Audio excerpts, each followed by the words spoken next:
Welcome to this tutorial on running a Conflux Network node. In this video, we will start with an introduction to Conflux nodes. Then we will move to a step-by-step tutorial on how to run a full node, and we will finish with an overview of the main use cases for running a node, such as mining and POS staking pools. Running a Conflux node lets you validate transactions, interact with the Conflux blockchain, and contribute to its decentralization. Before we go into the specifics of running a node on the Conflux network, let's take a moment to understand what a node is. In the world of blockchain, a node is a computer that participates in the network. It stores, spreads, and preserves the blockchain data, ensuring that the network remains decentralized, secure, and up-to-date. Nodes play a crucial role in the blockchain ecosystem. They validate and relay transactions, ensuring that only legitimate transactions are added to the blockchain. This decentralized nature of nodes is what makes blockchain resistant to censorship and fraud. You might wonder, why should I run a node? Well, there are several compelling reasons. Control and security. Running your node gives you more control over your transactions. You can independently verify transactions without relying on third parties. Contribution to decentralization. By running a node, you contribute to the network's resilience, making it more decentralized and robust against threats. Learning and development. For developers and tech enthusiasts, running a node offers a deep dive into blockchain technology, enabling hands-on learning and development. Economic incentives. Some networks, including Conflux, offer rewards for running nodes, making it economically beneficial. Before continuing, let's understand the different node types on the Conflux network. Each serves a unique purpose and has specific requirements. The full node stores the entire blockchain, but not all historical states, suitable for most users and developers. The archive node stores the entire blockchain and all historical states, ideal for data analysis. The light node stores only block headers and a subset of data, perfect for low-resource devices. Each type of node has different storage requirements. However, for running any type of node, there is the following requirements. A minimum of 4 GB RAM. Stable internet connection. Regarding storage, note that SSD drives are recommended, and the amount of free disk space required for each type of node is the following. Light node, 200 GB. Full node, 1 TB. Archive node, 2 TB. For this tutorial, I'll be using a remote Linux server with 1 TB disk space, and will be accessing it from a virtual machine with Ubuntu that I have previously installed. Step 1. Install dependencies. Before installing the Conflux node software, you'll need to install some dependencies.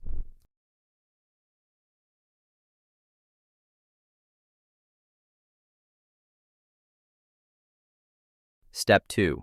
Here we have two options, downloading a pre-built Conflux client or compiling the Conflux client from source.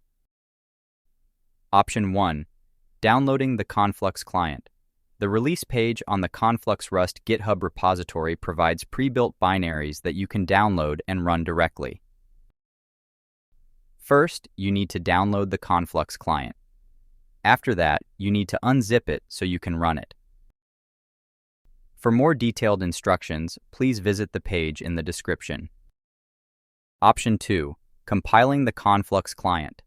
Compiling the Conflux client is another alternative and can be done in 2 steps.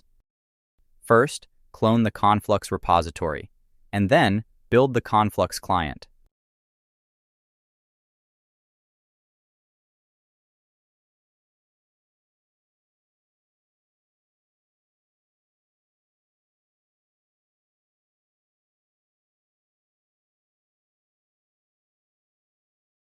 Step 3.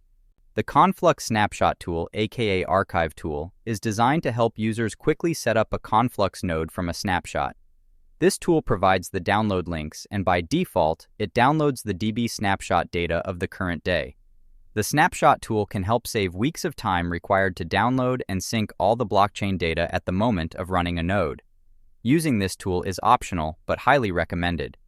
First, download the snapshot downloading software. Second, Run the download program. After the download finishes, you'll need to unzip the file and copy or move its content into your node folder, usually named Conflux Rust.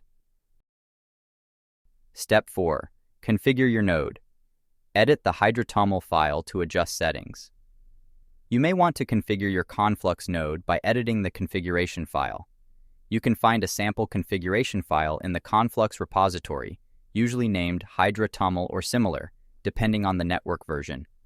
Copy the sample configuration file and edit it as needed. Make sure to review and modify the settings according to your preferences and system capabilities. Here are some common parameters you might want to configure. Step 5. Running the node. First, make sure to set the maximum open files to 10,000 on Linux. In Linux, the default value is 1024, which is insufficient. You can configure this using the following command on the Linux terminal. Finally, to run the node, go to the Conflux Rust folder and use the following command to launch the Conflux client using the specified configuration file. The step number 6 is to interact with your node to test it and see if it responds. You can interact with your Conflux node using RPC calls. The Conflux node exposes an HTTP JSON RPC service that you can use to send requests and interact with the blockchain. This is in T to check the node status. The final step is to regularly update your Conflux node software. Make sure to keep your Conflux node software updated to the latest version to ensure compatibility with the network and to include the latest features and security patches. Use cases. Before going deeper into the specifics of mining and staking, let's explore the diverse reasons one might run a node on the Conflux network. Whether you're an individual enthusiast, a developer, or a business, there are many different use cases. Transaction verification. Running your node allows you to independently verify transactions, ensuring more control and security over your operations. Access to real-time data. With a node, you have access to the latest state of the blockchain, invaluable for businesses and developers requiring up-to-the-minute data. Enhanced privacy. Transacting through your node ensures privacy as you're not sharing data with third-party nodes. Building applications. Developers benefit immensely from a local node. It allows to build applications, including wallets, dApps, data aggregators, and other blockchain-based solutions. Mining. Nodes can participate in the process of validating and adding new transactions to the blockchain, earning CFX rewards in the process. Running a POS pool. For those interested in staking, running a node allows you to set up and operate a POS staking pool, offering potential economic benefits. These diverse use cases highlight the versatility and potential of running a node on the Conflux network. Whether for personal empowerment, development innovation, or economic incentives, there's a compelling reason for everyone. Mining on Conflux network involves validating and adding transactions to the blockchain by participating in the proof-of-work consensus layer. The mining software is called CFX Mine, and it is a C++ miner for Conflux POW. CFX Mine works with Conflux Rust together. In order to run CFX Mine, here are the steps. You need to edit hydra.toml file in order to set up the configuration. Please change the mining author configuration to your own wallet address, and then delete hash symbol. Start Conflux Rust with Stratum enabled. In the configuration file, set the mining type to Stratum. By default, it will open 32525 port at the public address of the client. You can also change the port in the configuration file. Run the following command, where ABCD is the public IP address of the client. Note, the GPU command line is executed after the full node synchronization is completed. The Conflux POS staking pool allows Conflux holders to join the POS protocol seamlessly.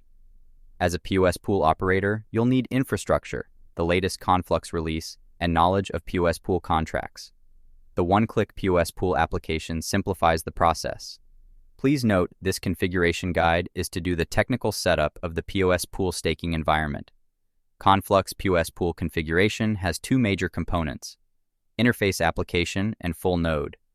It needs technical knowledge for configuration of instances, ports, contracts, deployment, and storage configuration. The configuration of a reverse proxy and a firewall is recommended, but is out of the scope of this guide. Before we wrap up, we'd like to share some essential links and resources to help you on your journey. For in-depth documentation and guides, visit the Conflux official documentation. Thank you for joining us in this video about running a Conflux node. We hope this tutorial has been informative. Remember, if you have any questions, comments, or feedback, the Conflux developer community is always here to support you. Don't hesitate to ask and share your experiences, and thank you for being a part of this journey.